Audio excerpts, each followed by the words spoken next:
Here we are. Not your average guys. The live show. Second show of 2025. Even though we are, well, I guess we're only 2 weeks in. Happy to have Luke and Trevor with us tonight. I guess that's everybody that's joining. That's everybody who commented on the guild. Yeah. Did you? I didn't even see the comment. Did you guys comment on the Didn't guild? you? You did. I did. Okay. I didn't. That's okay. All right. So Dan's got his coffee made. Jimmy was asking me a little bit ago, what's the, yeah, there we go. Oh yeah, Trevor, you got coffee going tonight too? Always. Nice. My I don't have coffee, but I was gonna probably finish this off tonight. Nice. It's Texas bourbon, not from whatever that distillery was you were talking about the other night, Jimmy. Yeah, I forget the name of it now. Me too. Austin Still or something like that. Oh yeah, Austin. Yeah, that sounds right. Still Austin. Still Austin. All right. So I was close. Very. What are you Anyway. What are you drinking tonight, Luke? You're the only person who hasn't shown your hand. I didn't want to wet the bed, so I try to stay dry for the last couple hours. Dang, you're the opposite of Darcy. Darcy likes to wet the bed. Yeah, Jimmy can't understand it, but I drink at least this entire cup throughout the night. And I get up and pee multiple times. I don't understand that. If you have to get up and pee, what are you doing that for? I gotta stay hydrated. Why? For that good sleep. Pass the stone. Yeah. I want to get backed up, wrinkly, dried out by the morning time. I don't. Once Anyway. I get asleep, I don't want to get up for anything. Same. Man. Hmm. principal. You need to turn your volume up a little bit, Trevor. Or can Darcy turn yours up? I just It don't talk doesn't. Too loud usually. Oh wow. It doesn't Yeah, I can barely matter. hear. To me, getting up, I go right back to sleep within 2 minutes of getting up and going to the bathroom. Maybe more like 1 minute. Oh no. Jimmy. What? He left. Actual recording is higher quality. It better be. I'm still here. I don't know if you can hear me or not. Oh. Yeah, no, we can. It says that you switched recording. I haven't done anything. I didn't touch anything. I didn't. That's what my kids say. Oh, that's I weird. didn't touch it. I mean, it all looks the same on my hand. I don't know what. I don't even know what I could do different to make it different. Oh well. Let me. Weird. If I click the little hamburger thing at the top, he reappears for moments. Oh really? Yeah. Yeah, slide him around. Went away on YouTube. Everything went away, or he went away? He went away. That's weird. Oh, that's I don't funny. know. I can grab it with my mouse, and Yeah. a picture of him stays up. I'll just hold that. Oh, good. Perfect. That'll work. There we go. All right. Anyway, I You, but started no one else. And there goes Trevor. I started to Trevor's say, I'm This glad thing to see ain't you made to be able to tired. handle this many people at the same time. oh my. You are These not things are- worthy. technology. So, I so love it's technology. assuming Jimmy's there. I'm here. The check-in for the three of us who were here last week is: did you do what you were planning to do with your channel? I can start. I only got 2 subs on my channel.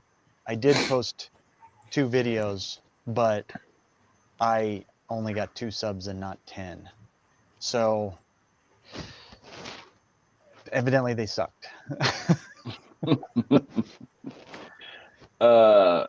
Yeah, me too. I only got 2. And let's see here. You said you were gonna post 2 videos, right? Mm-hmm. Did you post both? Mm-hmm. I posted What was the one second on. one? The second one is on. You posting it right now? I can see you. No, I can see you. I hold. I want to see your monitor.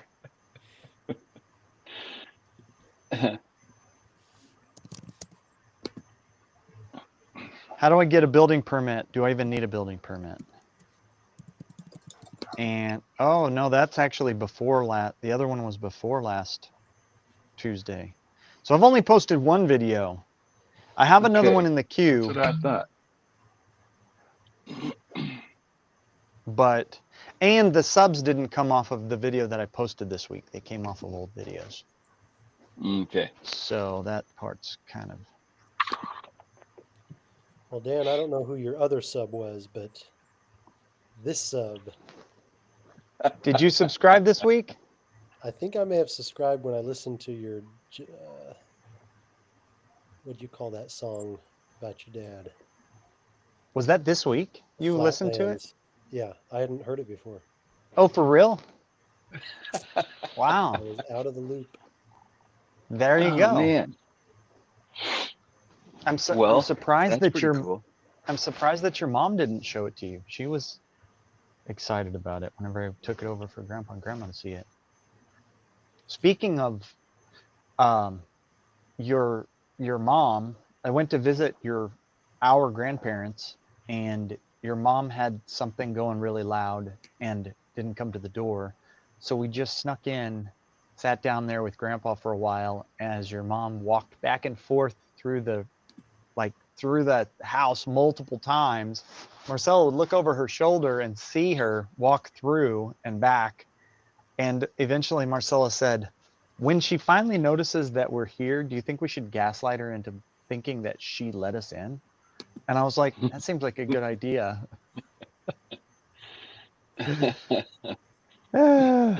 She was she was she was cleaning floor mats, and she was laying them all out all over Grandpa and Grandma's house, like car floor mats. And I was just like, I don't think Grandpa and Grandma would have ever approved of this activity, not in a million years, until they were old and senile. Grandma even walked in the door and was like, oh, I thought it was a body. On the floor. Yeah. Business as usual. Yeah, just a body. Yep. So, how about you, Jim? Or Darcy, did you get any subs? You posted 2? So I said I was gonna post 4, but I only posted 3. And I got 2 subscribers. 2. Okay. Mm-hmm. So Luke And and Trevor, in case you're wondering, pretty low video watching numbers. watches. Yeah. Mine was, Yeah. I only got 46 on that newest one, which I don't know. I have started listening to, back on the original subject. Darcy and Jimmy and I are racing this year to see who gets monetized first on YouTube. We started this race last week, and when he said, "Oh, hey, look, I have got 3 subscribers. Luke, did you just subscribe to me? Thanks. Did you? What is yours called, Darcy? Same Not your channel average name.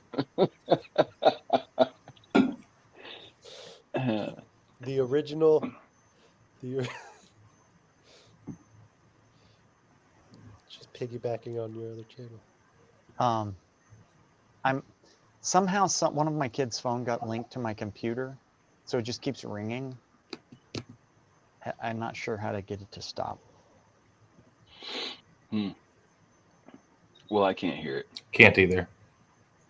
Well, it blocks all the noise out for me whenever it.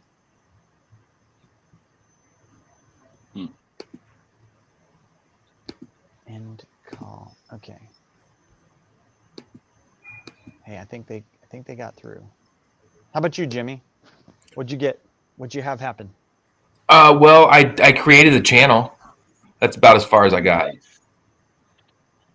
Well, what was your And goal? How many subs did you get? I think my goal was to create a channel and post the first video. Oh, okay. And Why I didn't didn't you post the first video? I've been busy, man. Dude, didn't we agree that your videos were just going to be you taking your beard places? Yes. Oh, your beard went to the freaking governor's inaugural ball last night. Yeah. What? How did you not post a video about that?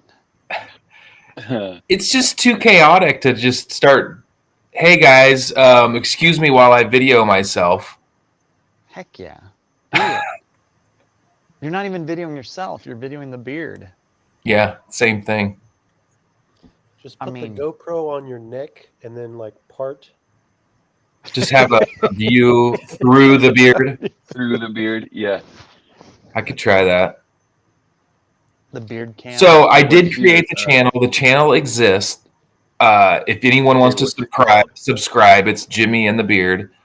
There I are think I no already videos did. attached to it, but there will be sometime. Is it a completely new channel? Brand new, never been. It's new email, new channel. Okay. As far as I know, it has no subscribers because you guys are the only ones that know about it. Just right now. Oh man. I think that it has one because I think that I subscribed. Oh, you did. Pretty sure. I haven't looked at it since I created it. Let me see. Maybe it has a whole bunch of subscribers now with no videos. That would be pretty cool if I got monetized but didn't have videos. There'd be some nepotism in that if that was the case. Uh-huh. Well, I can't seem to find it now. No, me either. Let me make sure I'm telling you the right thing. I am subscribed. I am the only subscriber.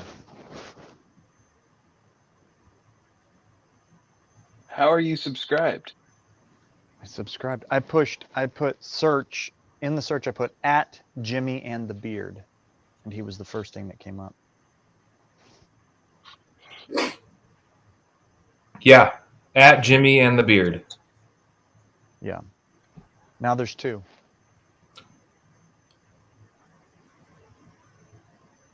Let me view my channel. I have 2 subscribers. Look at that. Are you the new one, Trevor?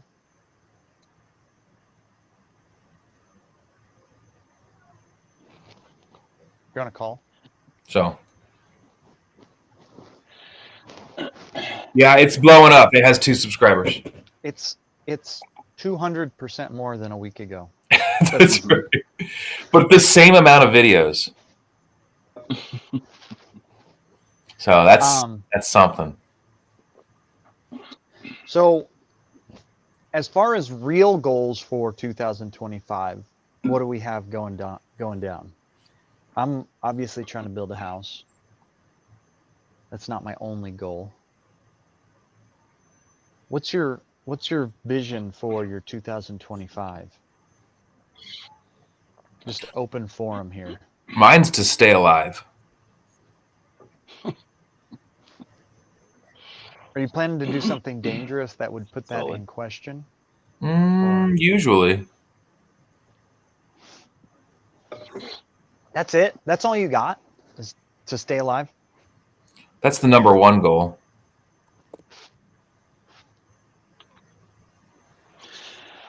I know that I have had this same goal for all of the 4 years that I've lived at this house. But I think that this year it's actually going to come to fruition. Uh, I think the plan will be to get a floor poured in my shop this spring. So, I mean, I think we have a plan, and we're gonna make it happen. And So you're that'll be and you're exciting. allocating resources toward it? Correct. Okay. Are, Yep. are you going to pour a pad for your hot tub while you're pouring that? Form up a pad for the hot tub too? Might as well.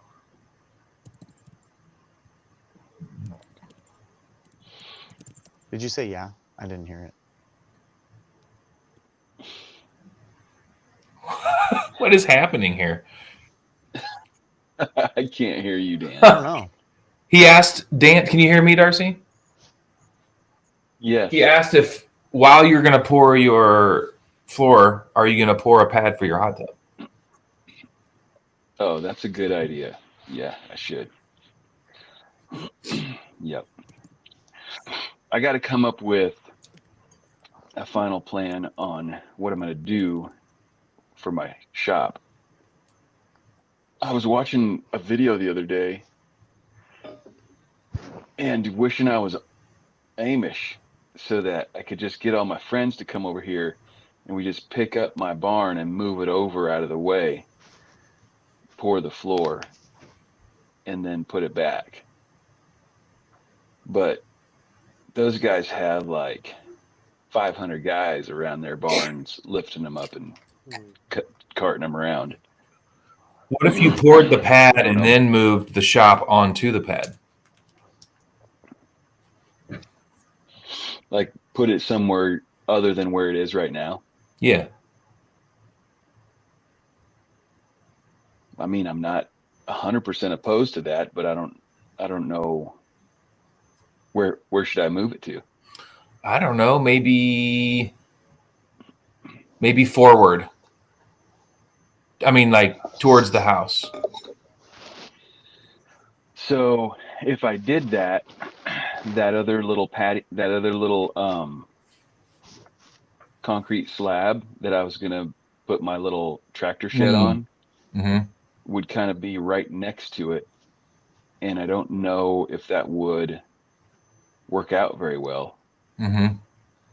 I mean, I kind of like where it is, unless I were to go way closer to the house. Oh, yeah.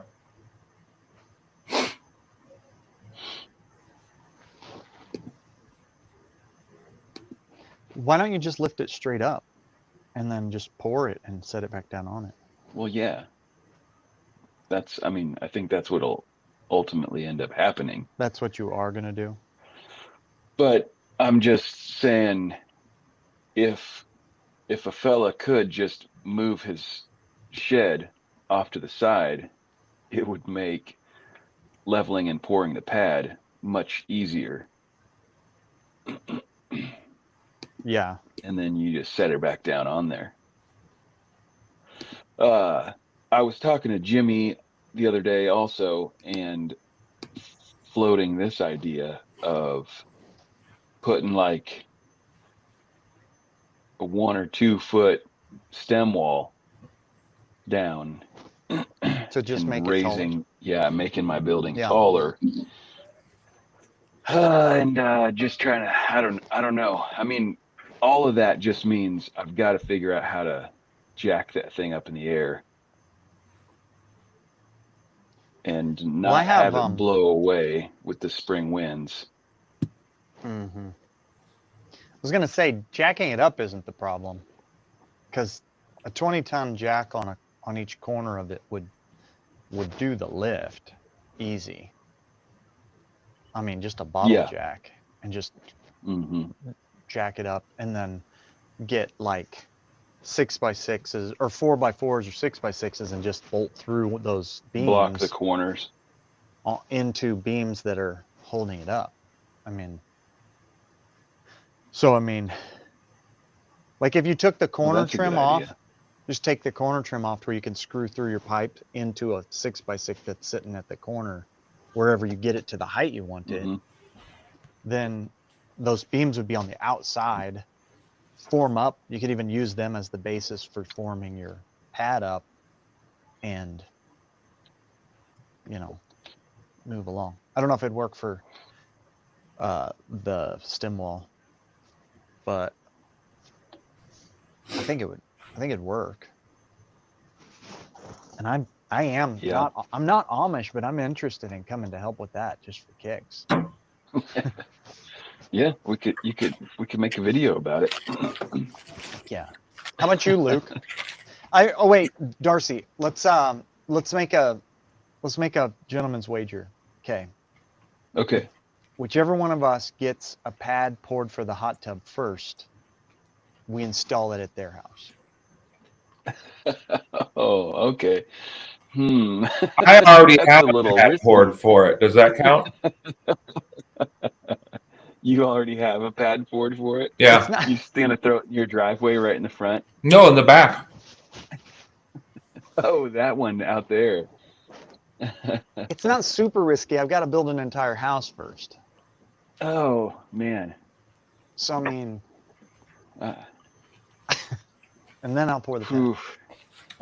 I've already That's a threatened to just wager. steal it. So That's a wager you should probably make with Anna.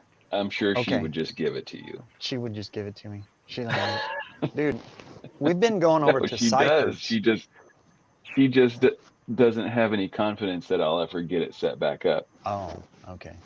my thoughts were, if we set it up at my house, Darcy could get a lot more use out of it than he's getting out of it now. That's a good point. That's a good point. Okay, Luke, what do you got? Or did you know this was going to get sprung on you when you signed up to come here? Oh, I read the plan in your post. Nothing like spectacular sounding, but to be improving. Mm-hmm. Elliot just turned 13 last month, and there's several things that have kind of surfaced with him that bring out, the kids bring out sometimes the worst in us. And so Amber and I have been talking about some changes, and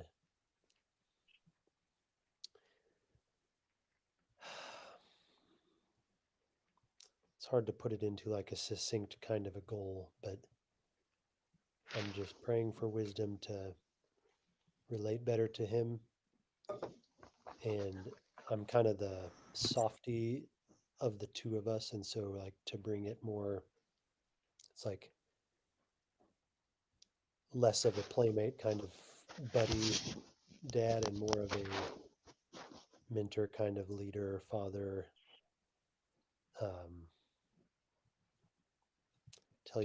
Tell you the things you don't really want to hear sometimes and make you do the things you don't really want to do, for your own good. So that would be on the relationship side. I feel like Amber and I are in a really good spot. All the other kids, it's like everybody falls in line, and Elliot's the one that just kind of sticks out, nonconformist type. Yeah. So that'd be like on the relationship side. Business side, I don't really have much ambition as far as that goes. It's like I want to provide enough to meet our needs and have to give, like, and be able to be generous in different areas, and preferably not feel strapped financially. We are on track. Let's see. So we could pay off our house this year if we, like, the principal from the mortgage payments would be about, let's see, about 7,000 left to pay off the house, and about 3 of that would be just making regular payments. So to pay it off in the year doesn't sound like a just out of reach kind of a goal. So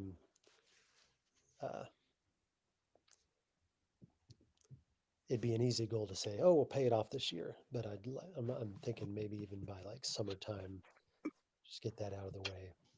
Mm-hmm. Heck yeah. And then a personal goal, it's more of like a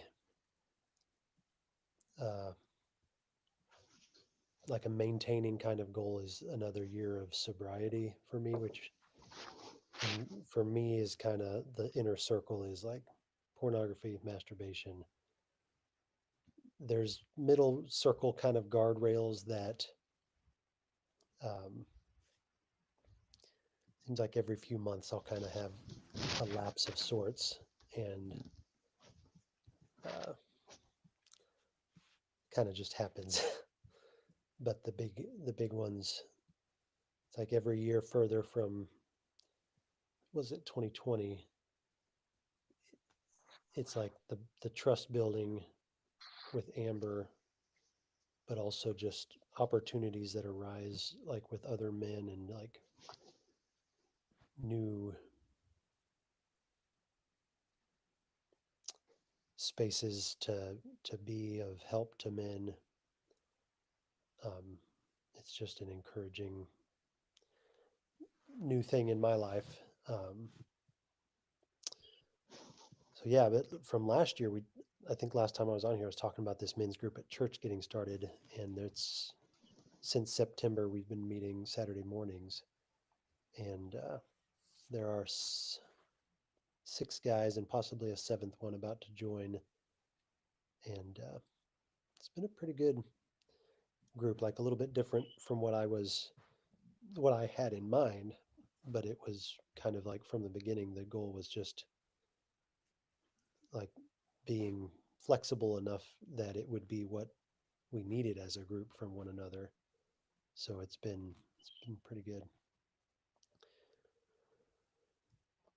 That's what I've got cooking. Cool. I was going to comment on that. I don't know if I had told you, I unjoined my men's group. I told you that You were recently. just about on the verge to do that.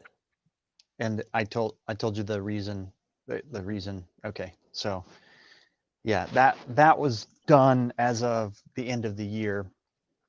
And on reflection on it,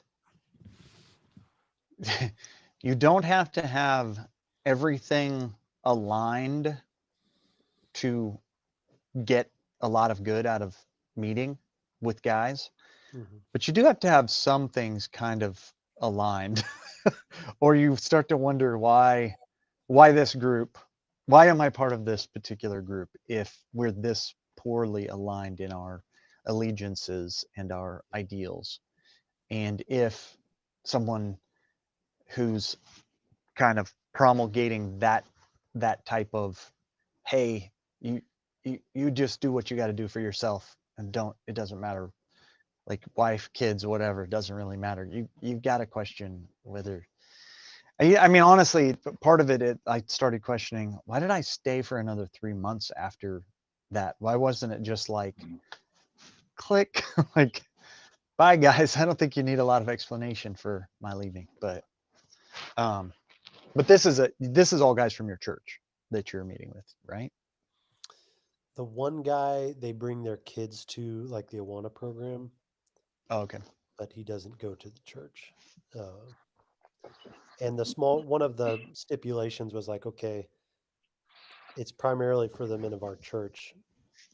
Other guys are welcome, but the small groups coordinator was like, we want the ratio to be weighed in as far as like actual church attendance. So you guys have to like get the tattoo and show the tattoo. I'm in. No, it's tracked by our giving statements actually. Tracked. Oh, not your circumcision? or anything like that? Whoa. Look, they only check that once a quarter. Okay. The salute. Feast your eyes. How about you, Trevor? I usually don't show anybody my circumcision, but No. seems kind of like a personal question there. For goals. Goals. You don't even show your wife. Unless I have to. Makes sense. Lights off. Of Lights course. off. As God intended. So 2025. I don't know that I've put any of my goals into categorize them, but a few that I've kind of set as these are the things that I am getting done this year, as opposed to this is what this is my New Year's resolution that'll be gone in 2 weeks. The first is I'm wanting to write my first book. So I've had probably, I don't know, half a dozen different ideas that I've kind of written out over the past, I don't know, 8 to 10 years, and never done anything with them. And so this year, whether it's a full-length novel or just a novelette, by the end of this year, I'll have the first completed. I intend to have it be kind of a standalone story, not any kind of series or ongoing thing. Beyond that, I've kind of set the goal to increase my passive income. What that looks like specifically is renovating my garage into an apartment, because that's going to be the most direct route to make that happen. I haven't really set any career goals this year. Career's going pretty well, and I'm kind of at a point where not that I need to coast, but that I need to kind of consolidate. I guess what I'm doing at work. The past 3 years have been kind of a whirlwind of growth, and I don't want to overextend or put myself into a position where I'm no longer competent in what I'm doing. So as far as career growth, this is a consolidation year for me. Consolidating power. Consolidate. I guess not. So I started at Basis 3 years ago in 2 months, and I've been promoted 3 times into a management position at this point, and I have seen my I guess if you want to say my power and influence grow pretty meteoric over these past 3 years. So I'm at the point where it's not that it wasn't challenging before, but it's now causing me to have to grow within various disciplines in IT. And if I pursue more growth this year, I think that it'll just put me into the incompetent kind of phase of a person's career. So I'm trying to avoid, kind of crossing that boundary, if you will. I've also, over the past, how long have I been out of the Army? 6 years now. I've put on about 30 pounds since then. So the kind of fitness goals are to be back down to 180. I'm at like 210 right now. I'm really good at sticking with a routine once I get into it, but once something comes along that breaks that routine, it's hard to get back to the routine. So it's something as small as like a week and a half off of on vacation, not going to the gym, kind of throws me off of having gone consistently for 8 or 10 months. So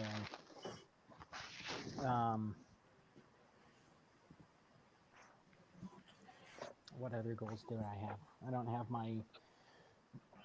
I'm on the wrong computer. I have a work computer and my personal computer, and I do most things on the work computer.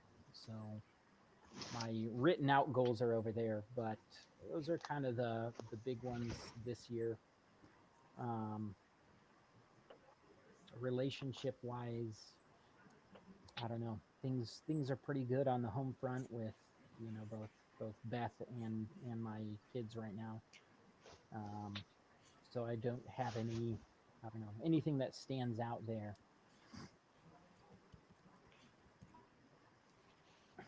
But yeah, I think those are my main ones. Write a book, take care of my health, uh, increase my freedom from needing to work a corporate job, despite it going pretty well.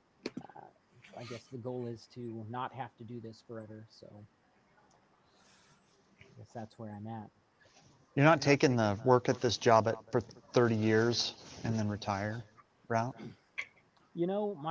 My boss really wants me to stick around, and I really enjoy working for him. But at the end of the day, for me, working is to support doing the things that I like.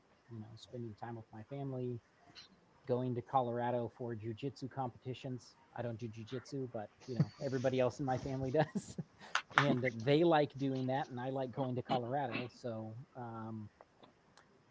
yeah, I also am a I don't know that I would call this a goal, but I'm a community director in a gaming community of about 2,000 people, and um, I guess I'm not really a public speaker. I don't like getting up and being in charge of a whole lot of things. I feel like I step into that role whenever there's a vacuum, like where I work. There was a vacuum in IT, and I kind of filled that. So I guess on kind of some other personal development side, I'm also looking to get myself out of my comfort zone in that kind of a setting where I'm putting myself out there, talking to larger groups of people, um, directing, the community, which is a pretty vague goal because I don't exactly know what that's going to look like as um, it's in a little bit the community in and of itself is in a kind of a bit of disorganization currently, and so um, I'm looking to kind of put some processes in place so that they can continue growing that brand, growing that community, and making it more more than just a community for people who play games to come and chat while they play games, but see if there's opportunities to uh, I don't know, support people in the community. Like there's some other communities that cater to veterans, and they do a lot of veteran outreach, veteran assistance, getting people resources within that space. And I don't know how to, I guess, make that happen on a civilian side, because on the veteran side it's easy. You have this one common thing that kind of pulls everybody together. There's a lot of mental health issues there, and a lot of support provided by other organizations, by government organizations that you can kind of pull in and bring into the community. And on the civilian side there's not much of that, so it'll be interesting to see what we can do there.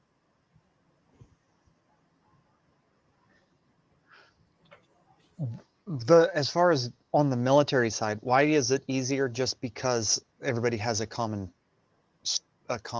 experience? A common experience, but more than as far as the community side, it's much easier to get veterans to organize with other veterans to do things, whatever that looks like. On the civilian side, everybody's coming from a totally different walk of life. There's no common thread. Veterans, the military is that common thread, that kind of shared suffering, if you will. and people that haven't been in the military don't have that kind of built-in common bond. And additionally, veterans are one of the at this point in time, veterans are one of the most. I don't want to say that they're not overappreciated, but there's just a ton of programs that are geared towards assisting veterans, whether it's financially speaking or with their mental health, things like that. Mhm. It's something that you can get people both in and out of the military to kind of rally around. It's I don't know, important to people, I guess. So They're the veterans. it's easy to be like, hey, we're doing this veterans thing. Do you want to assist? Do you want to donate to the cause? Whatever. It's easy to get people to rally around that banner. And if you're like, hey, I have this gaming community, and these people have mental health issues, people are like, okay, we'll go look at the sun. So you get a totally different vibe. Come up out of the basement. Exactly. So No. They don't want to leave the basement. They want to work on it while they're still in the basement. yeah, but Um, just being in that community, kind of getting into a management position at work has really made me think about, like, how do you get people to want to improve their own life? Because everybody, says they want to make more money. Everybody says that they want to do great things, but nobody really wants to put in the work to make that happen. And so, something that's been on my mind the last few months is just, how do you get people to care about making their own lives better? I think it's a good conversation top point because we have Jimmy here, and And Jimmy doesn't want to make things better for himself. Jimmy doesn't want anything to be better. I don't He know just how it could wants be to much better. he just he just wants to survive the year. Perfect. Um, Is that a I bad goal? I You're if selling that's yourself your short. goal and that's what you're going to work really hard at, then it's not a bad goal. I'm just curious if there's a reason why, after surviving 43 of them, you think this one's going to be different per And we just se. never know. Yeah, but I mean, you also you can't control that either. Oh, Like, I mean, I suppose you could not jump out of airplanes with no parachute, or like Trevor, even with a parachute, just with the wrong crowd. What can you do? But so I guess, man, somebody's echoing me really hard. I don't know what. I don't know what's going on with that. So, Do you have the echo cancellation turned up? you can't turn it on once you're in Hmm. the session, according to mine. Maybe Darcy can. I my cannot. my echo cancellation is turned on. Yeah, I got yours on before we started recording. Maybe Maybe I mute. jump off and jump back on. I hear the echo also. Yeah, mine says Here's not. the thing, Dan. In a year like 25, you've only really got three options: Okay. survive, thrive, and dive. Because it's got a rhyme, you know? We don't know what dive is, Join the but Helldivers. Prove that you have the strength and courage to be free. Well, I think like you're jumping out of an airplane idea, you could do all three of those this year if you're properly prepared and trained and skydive, like thrive and arrive alive. and arrive alive. Let me write. Jimmy's. Let me write Man, this down before I forget. I'm gonna jump off and jump back on and see if I can turn on cancellation on echo, because I'm like, it's making my head hurt. Let me see what happens here. I don't know how to leave. Leave. Okay, now while Dan's gone,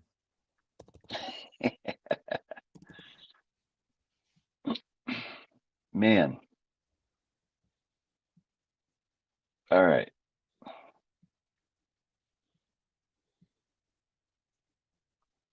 Let's see. So I think hopefully he comes in here to the lobby.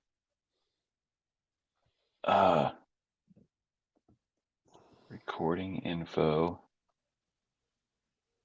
Daggum, I can't.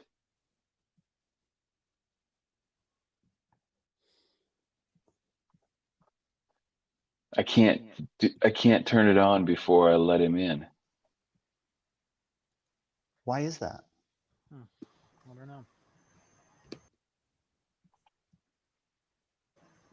So it wouldn't let you turn on noise cancellation for me? No. Because when you're gone, you're just gone. And then once you are in the lobby waiting to be let back in, that's all I have. That's the only option is either Let you in or not? decline or don't. How'd you turn on Jimmy's? I got it before we Started? started recording. Well, now it's not doing it. Okay, good. Fluke. Weird. Computers are weird. Yeah. So I guess I'm not wanting to assume that, no, it's doing it again, that there is an inherent value in having goals. And I'm curious what your thoughts are on it, Jimmy, because I know you classically don't have any particular goals, or at least not that you talk about publicly. Sure.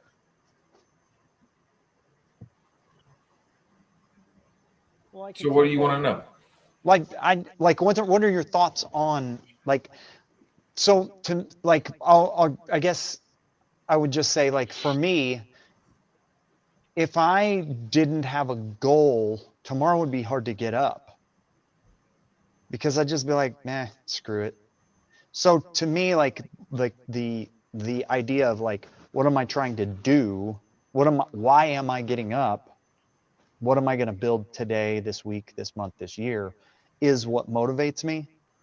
And so, like, I am me, so that's how, like, my brain works. And I'm curious, what is the motivator for, like, if you're a person who's like, that doesn't trip my trigger or whatever, you know what I'm saying? Or Well, is it's not that, that I don't have any goals. I have goals. I want to go do fun things. I want to live in a nice house. I want to drive nice cars. And to have those things, I have to make money. And so I have to get up in the morning. I have to go out, figure out a way to make money so I can have those things and do those things. But it's not like a very specific goal. Like I'm going to do X, Y, and Z this year.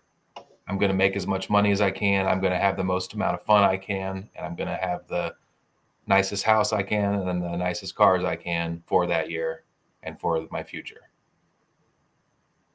so, but like this year, you don't have, like, already planned what things you're going to do, or you don't have, like, an idea of what you're working toward, or you do? No. Just make as much money as I can, have as much fun as I can, do the most that I can in that year. Yeah. So I don't find, like, I was in, the military for a decade. I, worked for UDAN for several years after that. And without goals, I don't find it hard to get up and go do what I have to do because that's what I have to do. So I don't think having goals is a requirement for doing what needs to be done. But last year, uh, what I find is that goals are required for making dramatic improvement in, whatever it is that you're wanting to accomplish. Like this past year, the past few years, my goals have been around, getting my degrees, getting certifications, getting, the job that I have. I've accomplished those things, and if I hadn't set those goals, I would probably still be going and doing remodels, hanging out Just in the various houses around Kansas City, doing yeah. that. And that's And it's none not of us want to be it's doing not that. it's not that the work is easy, but it's That would easy be to lame. do that.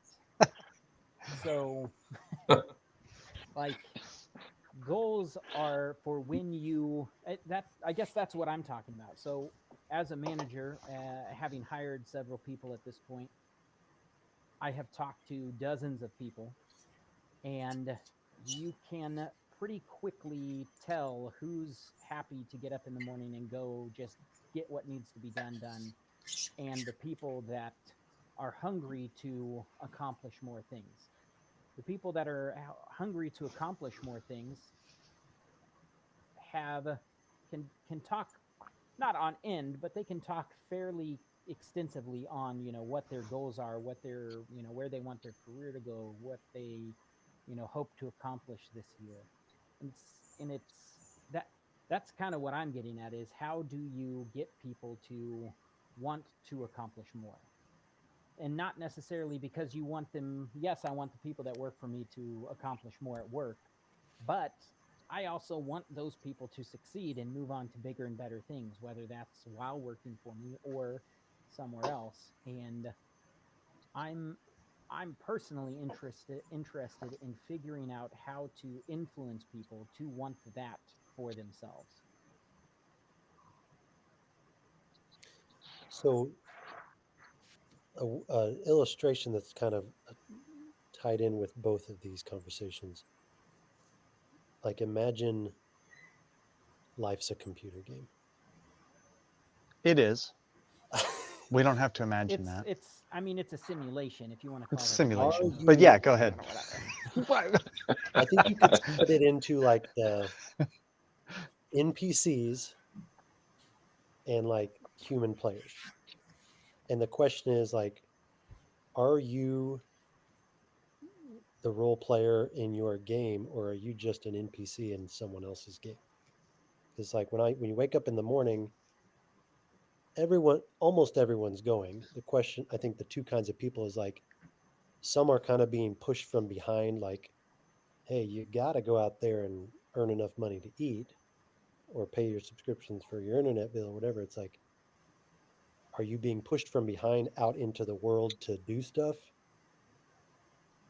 or are you kind of being pulled from a somewhere up out there, somewhere up there, like motivation, purpose, like what's the drive? Are you being driven from behind or pulled or drawn towards something ahead of you? Is kind of a way to think about it. So, using that metaphor, the NPCs are always stuck being NPCs. NPCs can't become main characters.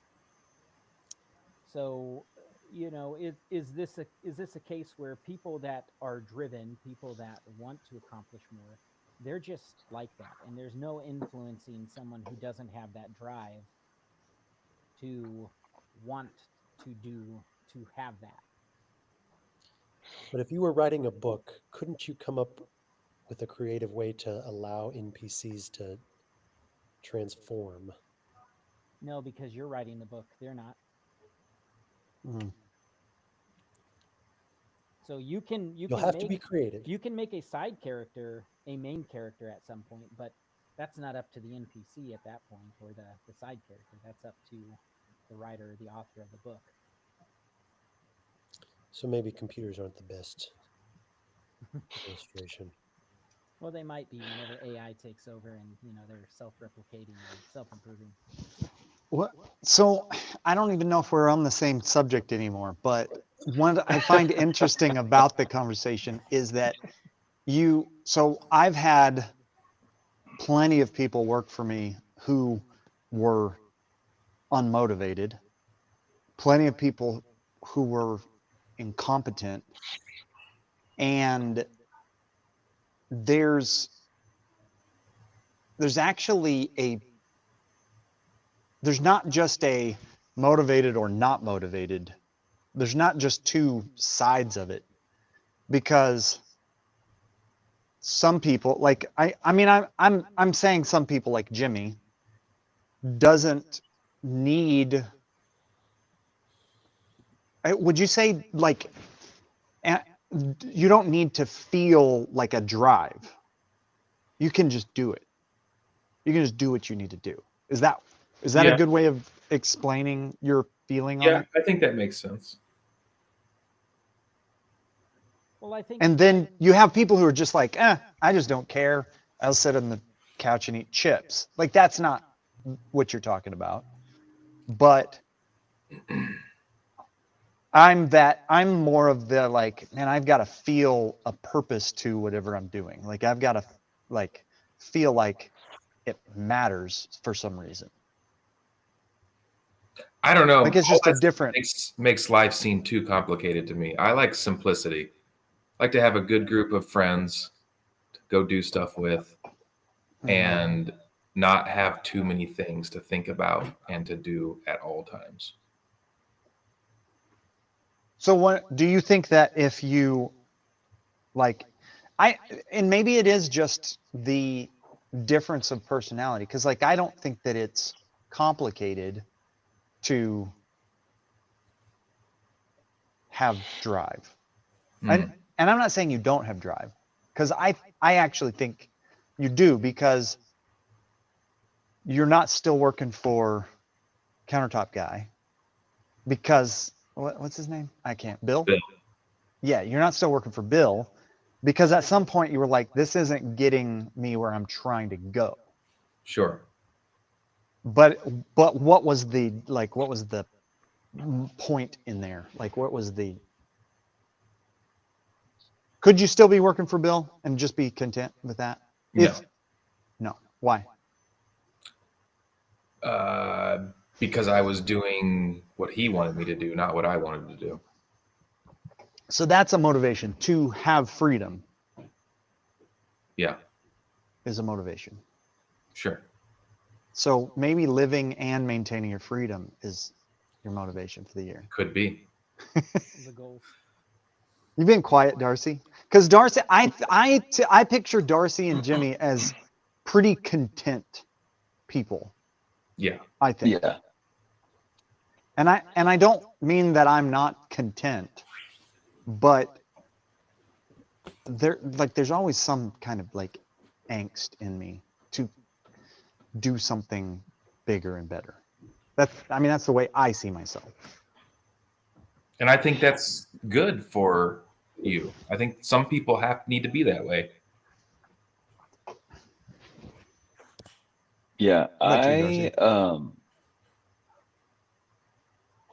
I'm pretty much full up on things that I have to do, it feels like. So I'm not really looking to do more in general. I mean, I have these, like, kind of really long-term goals, essentially, and it's just a lot of it revolves around improving my property, so that the things that I'm going to do can be done here, kind of, I guess. Just kind of, I don't know. I don't have a lot of, I really wish I could do this, or I hope that I get to do this someday. I don't have a lot of that. I do have a few, though. And I think that, like, I'll be over at Jimmy's house and we'll talk about things that he would like to do, that we would like to do to his house, work on his basement and turn it into an awesome space, and get his garage turned into a cool shop that, right now it's pretty much just like it was when he got it. So that will evolve over the time. And maybe there's not like a specific timeline or even just a desired, but just kind of some of those things you just know I will do this at some point. And so it doesn't really make it to a checklist or a set of goals.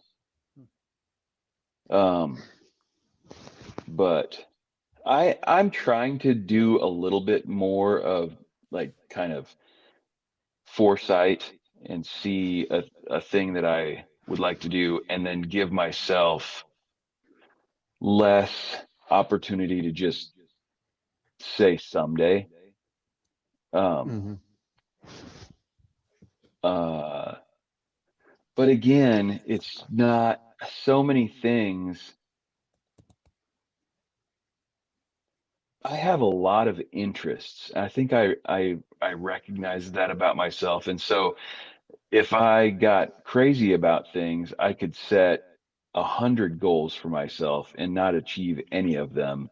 And I probably err the other extreme and set none and just figure I'll probably do some of them at some point. I'll probably get to that at some point. Yeah. Yeah. Well, So I'm trying to ease into some things like that. Like I have a goal of getting my FFL. I would like to do that this year. I would like to do it early this year, really. Um, so that then necessitates me finally getting around to remodeling my garage and like getting that turned into a space that I could call my gun shop so the ATF can come inspect that and give me the thumbs up. But Trevor's like, don't do it. You should do yeah. everything under the table for sure.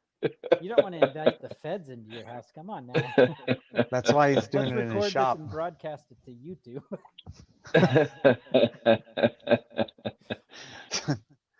Yeah.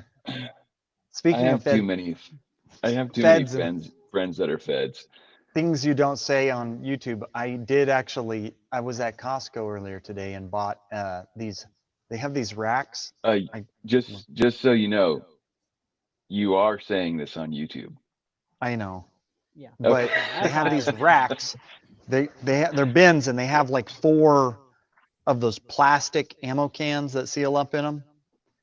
And I bought 3 of them, 3 sets of 4, and started digging out all of my ammo. And I have a surprisingly large amount of ammo that I didn't even realize I had until I started organizing it into those bins. And I was walking with Nice. Sarah and I was like, I should go shooting.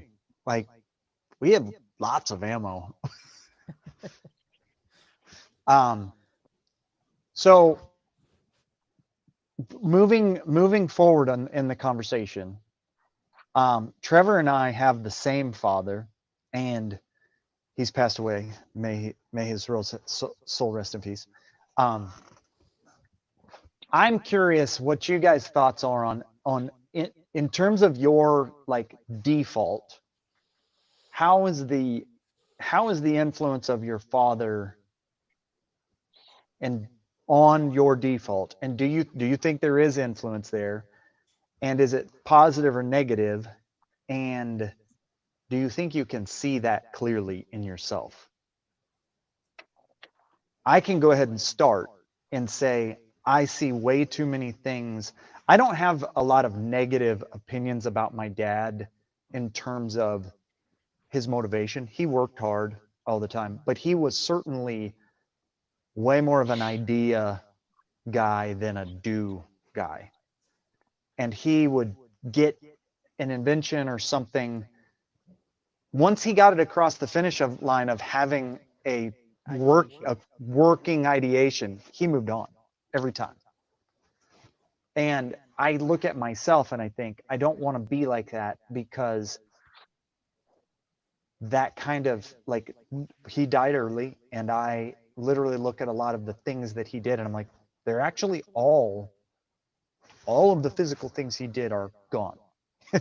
His house is gone, all of his inventions are gone, and it's like, well, if you had finished one and done something with it, it would be out there in the world. Which, it, not that it matters, but it's just like kind of a waste or something. And so I see it when I see myself doing it, I am frustrated with myself, not because it made me mad that he was like that, but because I'm like, I don't know. I know how I feel about him and the way he operated. Maybe he was just banking on you finishing a few of those things for him, Dan. I don't even know what some of them are. Like, I mean, I'm all for building a bucking Bronco out of that exercise bike. It burned up. Gone. It's gone. Uh,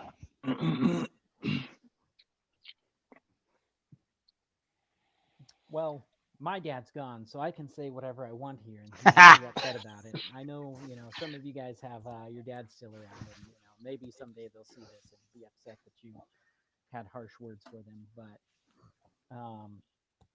no, I would definitely say that I see some of my dad in myself. That I recognize it in boxes of unworking computers and cords literally sitting next to me, like. But no, I like you're saying, like dad had a lot of great ideas, but you know what dad didn't do a lot of? Set goals. And Yeah. he had a lot of great ideas, a lot of really sound ideas. I've had a lot of great ideas over the years, like small theater rooms that are automated so that you don't have to interact with people. That would have been clutch in 2000, 2000 or 2020, 2021, But no, I didn't do anything about that. And I know this year especially, so I don't generally write out my goals. Like I usually have some, like finishing out my degrees last year, getting promotions, things like that. This year I decided to write them out and tell people about them, because I think I also don't like telling people what my goals are, because honestly, then I'm held accountable. Like somebody's going to hold me accountable and be like, hey, you said you had these goals. What have you done about it? And at that point, I can't be like, well, I'm not doing anything about it, because screw my goals. I've put it out there into the ether. I've, told my wife about it. I've told you guys about it. I've told various other people. So for me, setting goals is, it's not really new, but sharing what goals I've set is new to me, because I don't like the accountability aspect of it.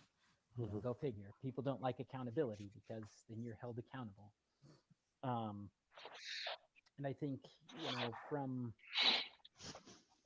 seeing how our dad did things, like he was hardworking. He valued money but didn't understand it. He was, he spent conservatively, if you will.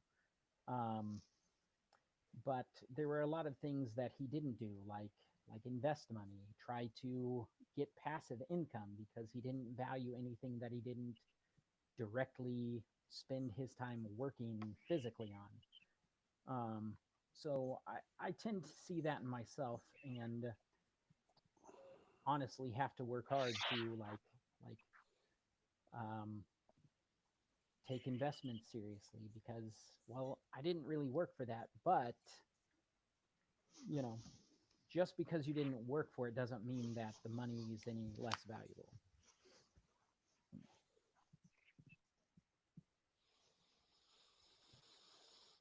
It's you, Luke. Well, to confirm and affirm what Trevor just said, thing about accountability and the layers, we kind of joke in some of my groups, like we do this commitment to change at the end of the week. And it's like, if you didn't write it down, you never actually committed anything, is one of the things we'd say. And then like, then you need to tell your guys in group about it so they can hold you accountable. It's like, if you really want to achieve this commitment, tell your wife about it because she will not let you forget that week. So it's like, yeah, we kind of learning to be honest with ourselves and the way that we work and the way that we justify and squeeze out of things. Like we know what's going on. Um, so yeah, being honest and vulnerable with,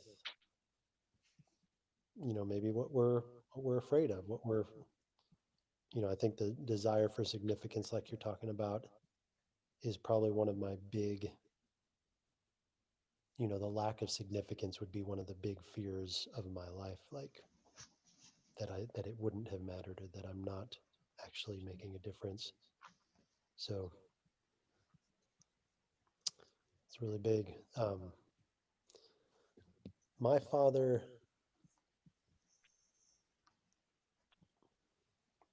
didn't beat us growing up, and he wasn't an alcoholic that spent all our money. So I can't say that there was much on the negative side, but it's like he kind of just like evened out as there's like an empty space there where dad ought to be as far as like his influence in my life. Um, and that's kind of hard. We've worked through some of that in groups and in our couples counseling. It's like I was projecting onto God kind of what I got from my dad. And basically it's like, hey, when I'm in trouble, when I've done wrong, he's there to, throw the book at me. But when things are going well and I'm doing well, he's absent, strangely absent. And so that's how it was kind of with me and God. Like in a crisis, you have this come to Jesus moment, and it's like, okay, I'll walk the aisle, I'll purge and do the things. But then the relationship was lacking as far as an actual, like real relationship, which is not just for to bail you out in the hard times. So then now with my own children, and especially with my oldest son, I'm kind of trying to find out, like, there's that part of me that wants to be in his life because I know by lack of what I have, what I think he needs from me.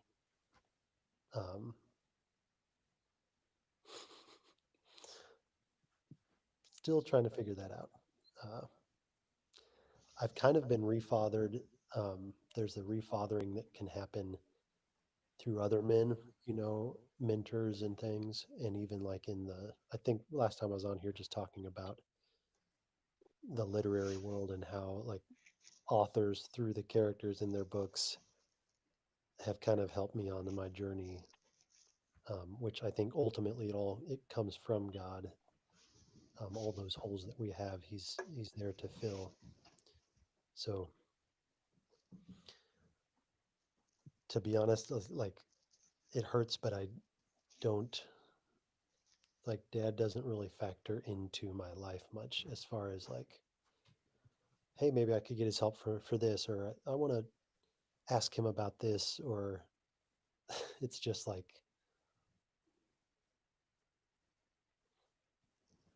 a shadow of a placeholder kind of a situation. So, and I hate to bail out, but I did tell Amber, like,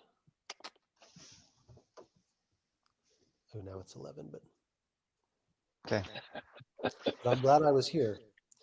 My suggestion would be get the ball rolling a little earlier, and then like getting more of the meat front end loaded, Get into it quicker. That is a goal we should set. and then you can That drink, is. and then drink your coffee. No, I'm an evening coffee drinker too, but All right. See you, Luke. Thanks for coming. thank you guys. Thanks, Luke. Next time we'll see the new and improved versions of ourselves, right? Mm. Oh yeah. except for Jimmy. I'll be the same. Throwing shade. Hopefully alive. The last time I saw Jimmy change was like the years between this and this. So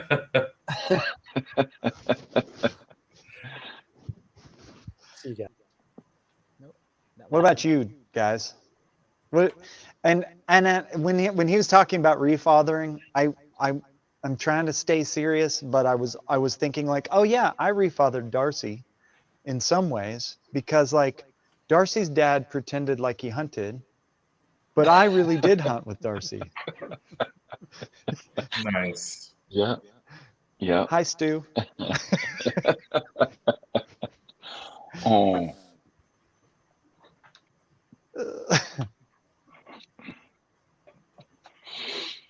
How Oh about you, Jimmy? man. Oh, Darcy, go for it. I don't know if I have a whole lot to contribute on that. um,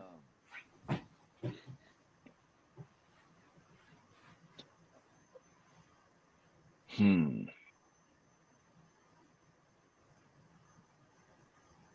Meaning you don't think that you consider it like what your dad's MO was and what yours is, and like you don't think about ways that you're similar, or Well, I'm certain that there are plenty of character traits or practices that I have that could be tied to him. Um, but I think that there are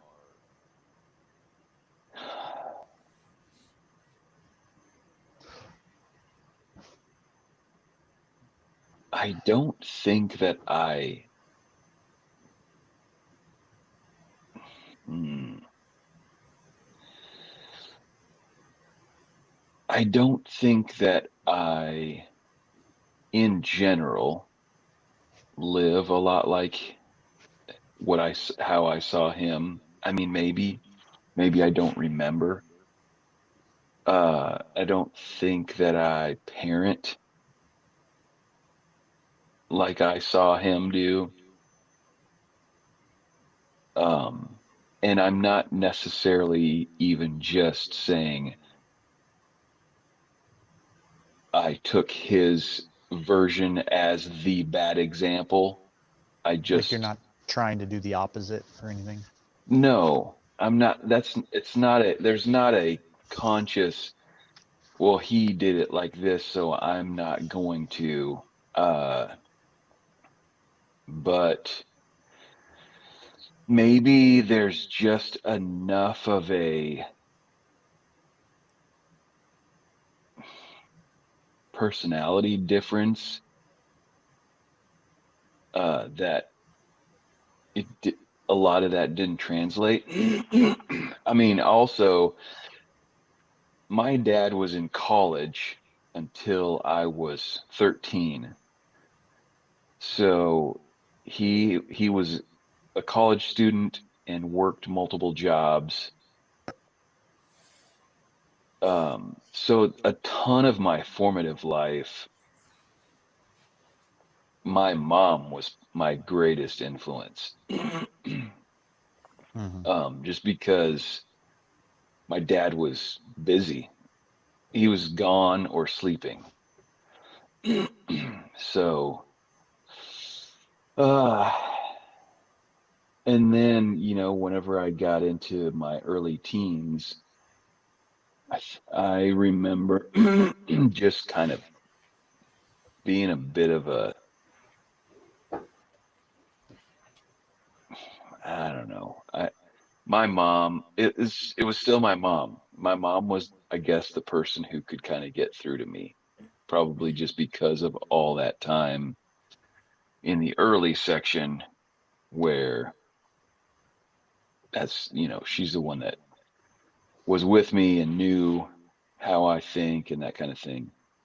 So then, even in my early teen years, when I was very self-centered, um, she was kind of the one that was able to get through to me. In fact, I just tonight was looking for something and came across this. It's not a letter. It was something that she had read, written by. I should actually look at it better. I just pulled it out of a drawer and I was like, oh man, this is a thing my mom wrote to me one time. She just wrote out an something that some ancient guy had written to his son or something like that. She hand wrote it out, with credit to him because of something I was going through at the time, I think. But yeah, it's in my dresser, my childhood dresser that's out in the garage, and Hmm. I came across that just tonight. It's kind of fun. Seneca? Um, was it written by Seneca? I Yeah. do not believe that that was the author. He said some ancient guy. Thought maybe she was giving Yeah, you I stoic don't. wisdom or Maybe it was something. Jesus. Yeah, maybe. Definitely not Jesus. No, it was. I really can't remember. You want me to go get it? I can grab it. Yeah, go get it. All Oh, right, I'll tell you exactly what it we'll was. listen to Jimmy while you're. What do you got, Jimmy? Man, I don't know. I'm sure there are some similarities between my dad and I, but I don't know what they are. You just don't want to know what they are. My dad he had a lot of goals in his life, and he put high priority on making money and saving money. Yeah. And I always saw that as that was the most important thing to him, was his goals and his making money. Mm-hmm. And he didn't spend a lot of time with me and my siblings. And so we didn't really have much of a relationship with him. And I always thought it was because the only thing that was important to him was him and his making money and saving money and investing Yeah. money. Because he did really, really good with that. And he has, probably a lot of money sitting around and a lot of rental properties and investments and whatnot. But nobody likes him. And so, yeah, and so I had no relationship with him. So it kind of taught me that those things aren't really important, but what is important is family and friends. And those are the things that I need to focus on in life, is having good relationships, being a good friend to my friends, and being a good father to my kids and a good husband to my wife. Because those are the things my dad was not. So the things that I learned from my dad were the things that I thought he did poorly. Yeah. I mean, I think it's fair. And it doesn't necessarily mean that you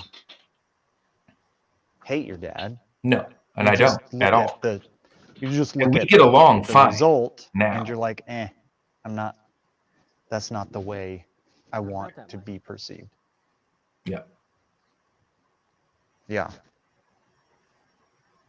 So, yeah, and my dad is alive, but I spend very little time with him. I see him, on Christmas and Thanksgiving, and he lives 4 miles from me. Every once in a while he needs something and he'll call me and I'll go help him with something. But that's it. Like, that's our relationship. Does he allow, or do grandkids go to his house again these days? They do, but not very often. Yeah. But yeah, they can do that. Because I know at one point it was like kind of a tenuous situation. Yeah, and we kind of got through that Yeah. with some, counseling and whatnot, but that doesn't happen very often anymore.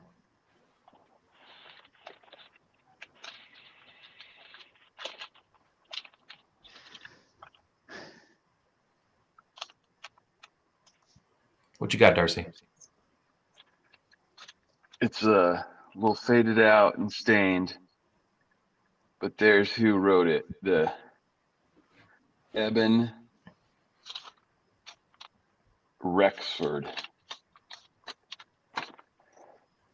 I don't even remember why she gave this to me, but maybe if I read it, I'll remember. It's called Keep Trying. It says, if boys should get discouraged at lessons or at work and say, there's no use trying, and all hard tasks should shirk,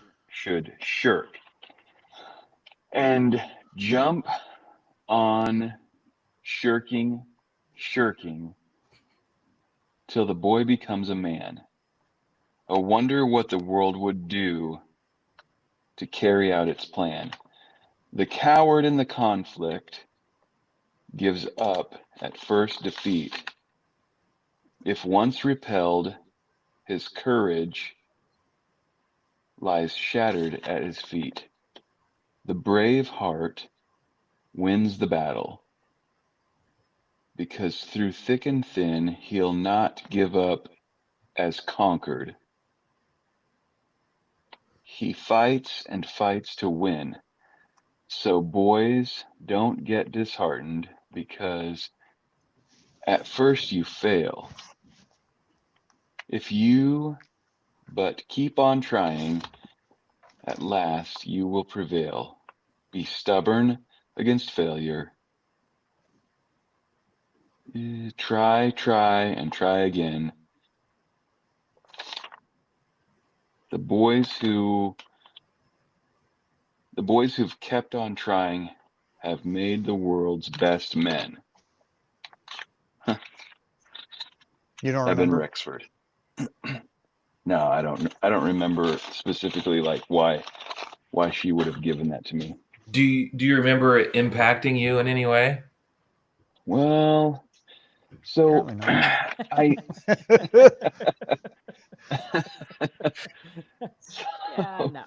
so I do I can kind of guess at the time frame that she would have given that to me, and that it wouldn't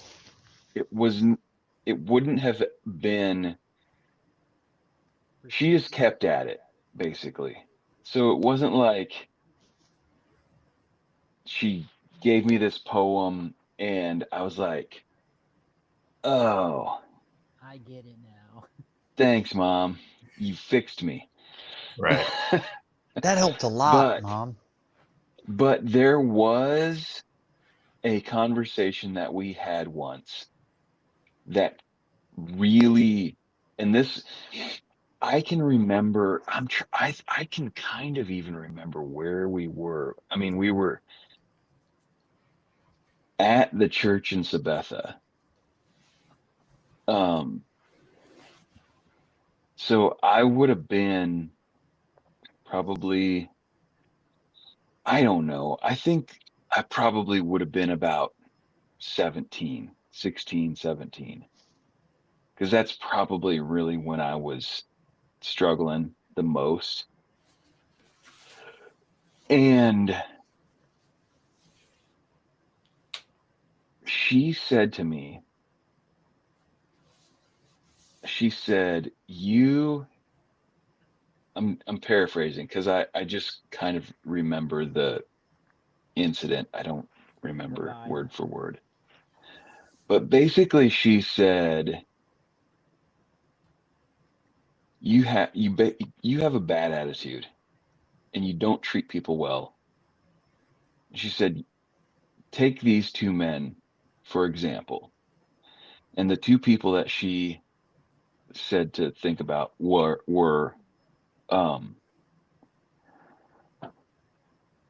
what was the guy's name? He was like the interim president of Calvary Bible College at the time. Dr. Anderson. No, not Jim Jimmy. Anderson. Not No? no, the one before him. Oh, I don't know who it was. Elwood Chipchase. That was after His him. name's that was after Anderson? Hmm. Okay. You know Elwood, or Mhm. know of him? Yeah. I tried to help him Like, do sell you his know him? house. Yeah. Dude, so that guy is a nice guy, Yeah, would he's you super say? nice. Yeah. He's a super nice guy and a very like caring person. Yeah. He doesn't, he is not the type of person, he's not a shallow person. Yeah. He's a very caring, real person. Okay, so at the time, you know, when I was 16, 17 years old, I knew Elwood Chipchase, and he'd probably come to speak to our youth group or something like that. And then I also was fairly familiar with um, Dr. Anderson from Appalachian. ABC. Yeah. Yeah, Dan. Dan Anderson. Good old Dan Anderson. And that guy was essentially the opposite of Dr. Chipchase. He Yeah. was extremely shallow, Basically just a and fake person. everything was a facade. Yes. Yeah. And my mom said, she basically said, which of those two guys do you actually respect? And I was like, well, not Dr. Anderson. And she's like, Even though you went to okay. school there. Oh, for sure. I went there not for him, for like, I Yeah. went there for Ken Pritt. Yeah. She said, well, which one do you think you act like? And I was like, oh, crap. Oops. And so that was probably one of the most impactful things my mom ever said to me. Was like, are you gonna be like Dr. Chipchase or like Dr. Anderson? It's like, oh man, not Dr. A. You're like, I'd like to, yeah. Wait, you don't want to be So like I Dr. would A? say that this probably took place also sometime Around the same time. yeah. Yeah. It may also, I mean, it says keep trying. It may also have been when she was trying to talk me out of dropping out of high school. Wait, I don't understand. You were homeschooled, bro.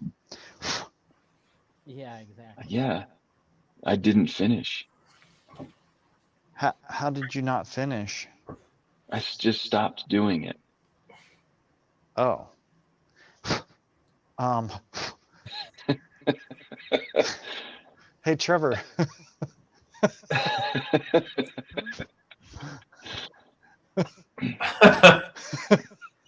What? Nothing. I have I a was master's like- degree, okay? Do what? I have a master's degree. Back off. No, I'm not. I'm talking about homeschoolers in general. Like, how many homeschoolers do you think actually finish high school? Let's be honest. That's never mind. There was like a whole year that I was just like, I'm just not doing it. My last 2 Yeah. years of high school, I worked 3 days a week, bro. Nice. Yeah. I mean, I worked for you the last 2 years of high school, 5 days a week. oh yeah. You come and pick me up. We go build houses. So what we're saying is high school's not important.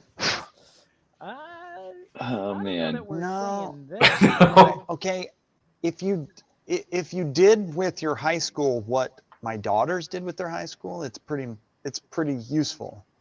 Mhm. I mean, each of them had a year of college credit by the time they finished high school and were like 30 plus 32, 33, 34 on their ACTs. Whatever they were doing in high school was a lot more educational than what I was doing in high school.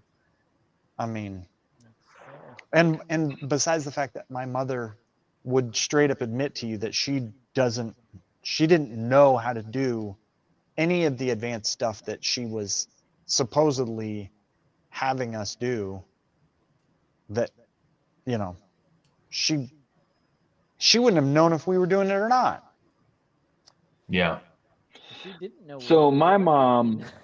She didn't know what we were doing. She gave us piles of my books and we're mom, like, this is your year's school. I was like, okay, I'll give that a whirl. my mom was real Right? Am serious I right, about Trev? I couldn't get homeschooling. my driver's license because I didn't do that year of school. So That was your Oops. punishment. literally, like, we're not going to let you get your driver's license until you finish, an entire year's worth of school. So I got it done. In record time. In record time. Record.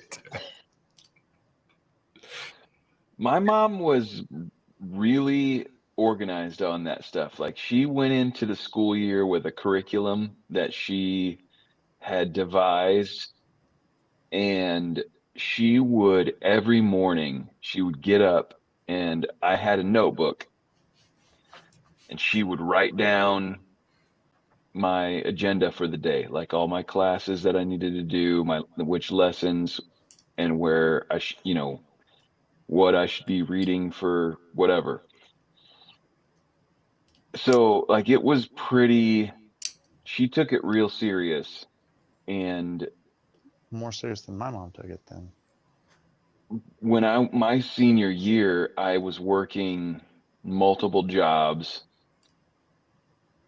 and I just did not care about school. I cared about making a paycheck. Yeah. And she was so frustrated because she was still assigning me my lesson plan every day. And I So she was would, doing it. Yeah. oh yeah, I would get up and I would jack around at my desk for until I needed to leave for work and not do anything. And so finally, she was so frustrated. And she signed me up for the evening, it was like the night class for GED prep at the Armory. And she was like, you got to take your GED. If you pass your GED, we'll just be done. And I will stop nagging you to do your schoolwork, Mm-hmm. but and I but you got to do it. And I signed you up for the classes. So I went to a few of them. She was concerned that I wasn't going to do well in like two different areas. And those are the ones that she really wanted me to go do. So I went to the prep classes for, I don't even remember what it was that she was concerned about. Uh, and then I went and took my GED, and I got a Kansas State diploma. And I also got a full ride scholarship to community college. So I did all right, I guess. But you didn't go. You went to ABC. No, no, I Yeah. didn't use it. But I Yeah. could have gone to Highland Community College for free. Yeah. But yeah, and then another funny thing about high school diplomas and things is years ago, I applied to the Kansas City Fire Department, and they want a high school diploma. And I have an odd high school diploma. It says right on it, Odd. State of Kansas high school diploma. But there's no Hmm. school. It doesn't list a school. And the girl, when took all my paperwork in to submit it, she was like, "Well, what's this?"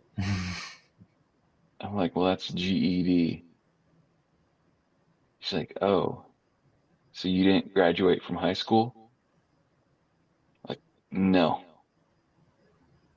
Well, you have to have a high school diploma. I'm like, "Well, that says high school diploma on it, but it's not from a school." I'm like, "No, it's not from a school. It's from the state of Kansas." Which is better than a Well, school. I don't know. I don't You're like, I know. also have a bachelor's degree. I said, I have a bachelor's degree. Will my college diploma suffice? And she was like, oh, Maybe. I don't know. Okay. That was that caught her off guard. We only need you to be as smart as high school, but if you're smarter, then I don't know. That's a no. That's a no for me. You know. Hmm. For that reason, we're out. Yeah, exactly.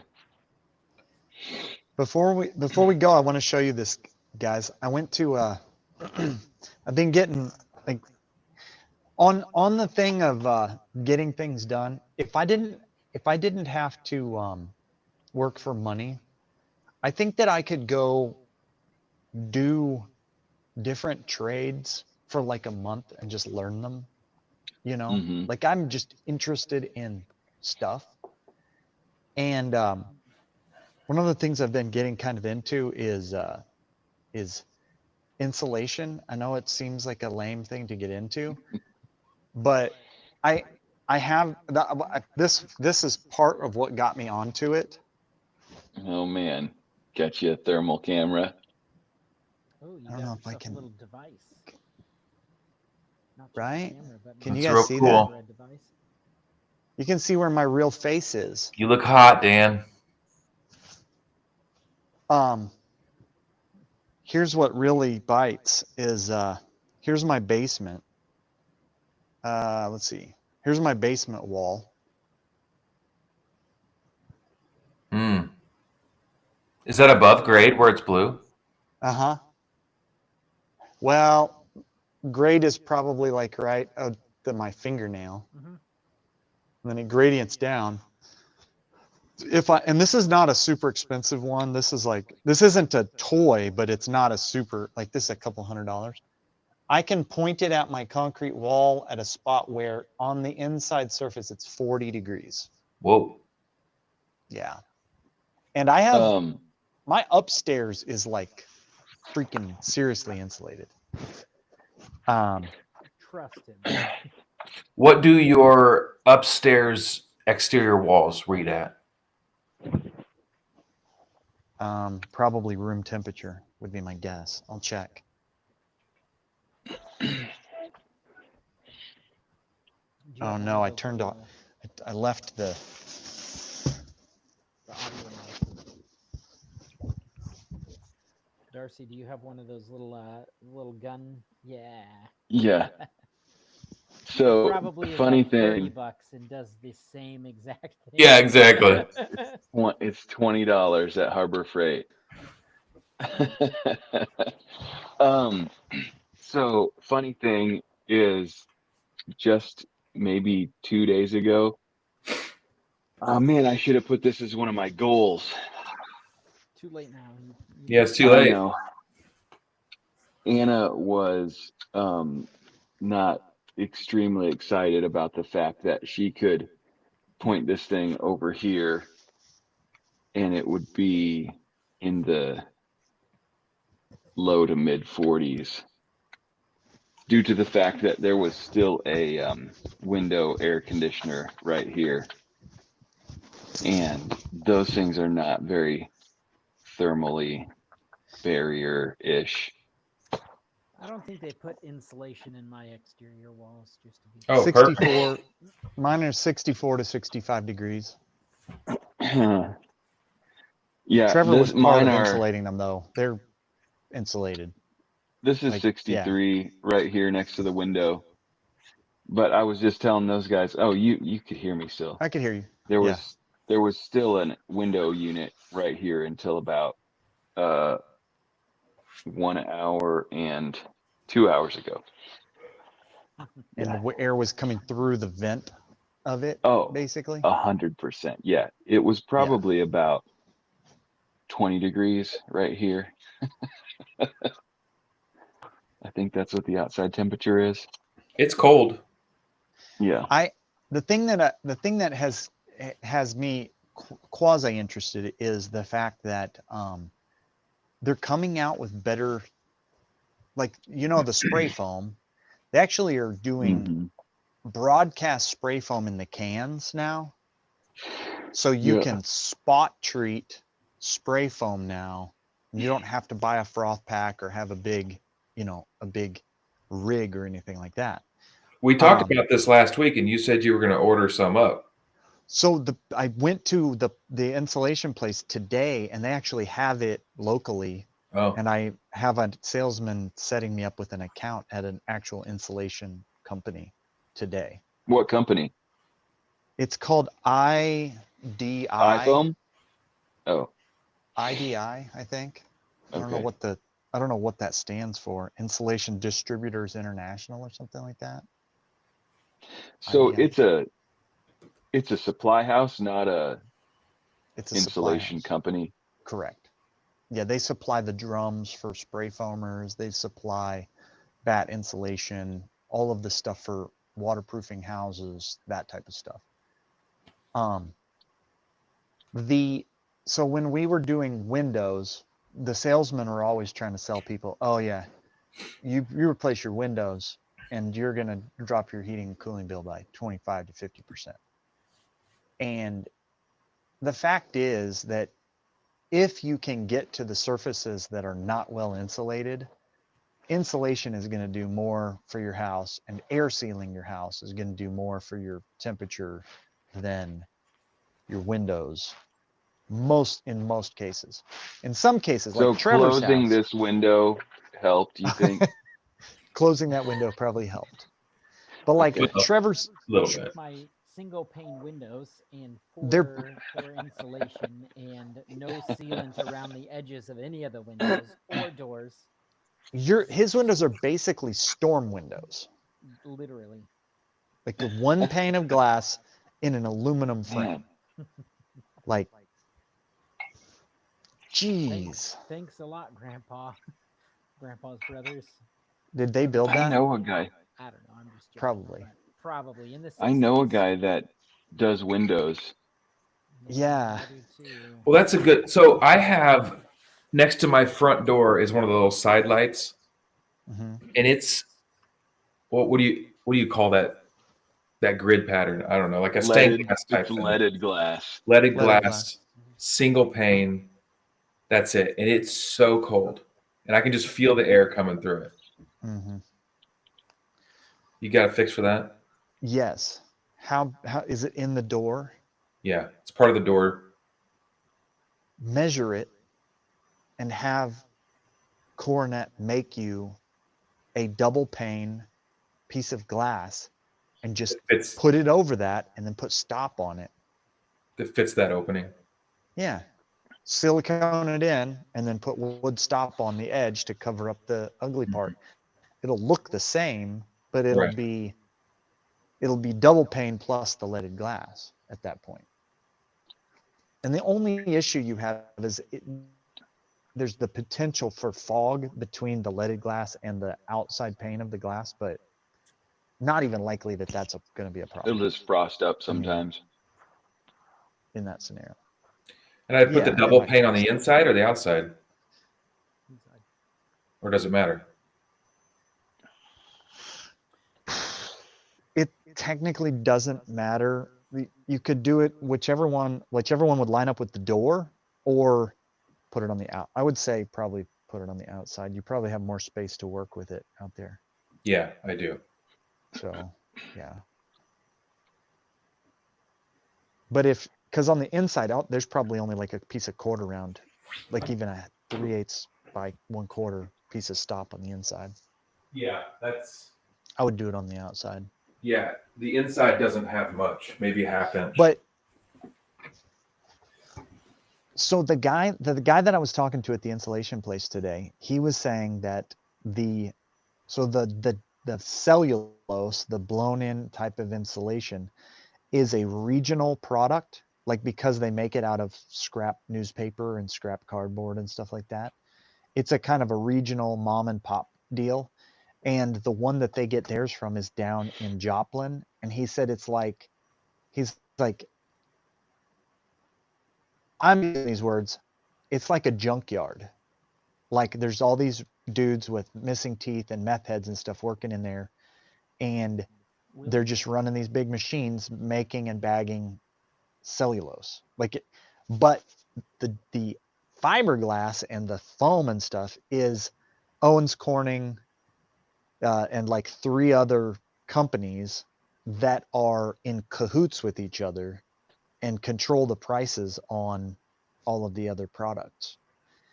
And he's like, it's super weird because like, it's like on the one side you're working with like a multinational corporation that is probably like probably what is it called? Monopoly. Yeah, basically a monopoly of like these 4 guys. They all put out their price sheet on the same day. They all raise their prices by exactly the same amount. Like it might even be the same company. And then you're like, and then you're working with like rednecks chopping up paper and shipping it locally. And they're like, the only thing they can think about is like, what is the farthest that I can ship it from Joplin? I'll ship it to North Kansas City, but that's it. Like kind of guys. So, but he said that the re-insulation game, like meaning the business of going into people's houses and retrofitting with better insulation, is getting killed by pest control guys, because the pest control guys realized that they're crawling around under your house anyway and in your attic, and they could just upsell you, air sealing and insulation while they're there. Like, because Really? yeah, and he said the problem is that they're typically not very well trained. They don't know what they're doing, but they're selling air sealing and getting, like, they're making really good money and they're selling a lot of product, but he's like, they're the worst. Like, they're the worst trained, and it's the most often when somebody has a problem, it's the pest control guys that did it. Huh. So anyway, Don't get upsold. do what? Don't get upsold. It's the moral of the story. Kinda, yeah, but insulation's a pretty good game to be in if you like being itchy all the time, or if you have some guys who are willing to do kind of a dirty job. Oh man. Yeah. So did you leave it recording the whole time, Darcy? Yeah, dude. Yeah. All We're of still it. recording. You ready to be done? I don't know. It's 11:30. Yeah. That's a long 1-hour podcast. Yeah. Jimmy was ready to go to bed before we started. I fell asleep on the couch at like 8:30. Oh, is that why your All screen right. was off for a while? Yeah, I was napping. In the middle. Perfect. Cool. Well, All right. we can call it a show and reconvene next week. Okay. Thanks for coming, Trev. Of course. Yep. It was good. Mm-hmm. That's the show. All See you right. next All right. time. See ya. Next time. Bye. All right. Now we're not recording. Oh, thank goodness. Mother. It is. Now I can talk about my dad.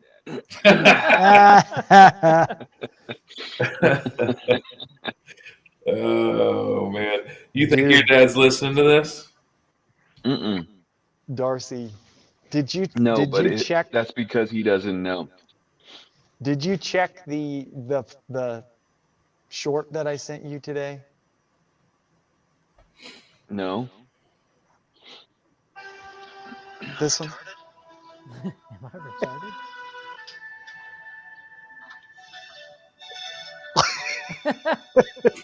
They superimposed Theo Vaughn on there, and what's his bucket? I'm retarded.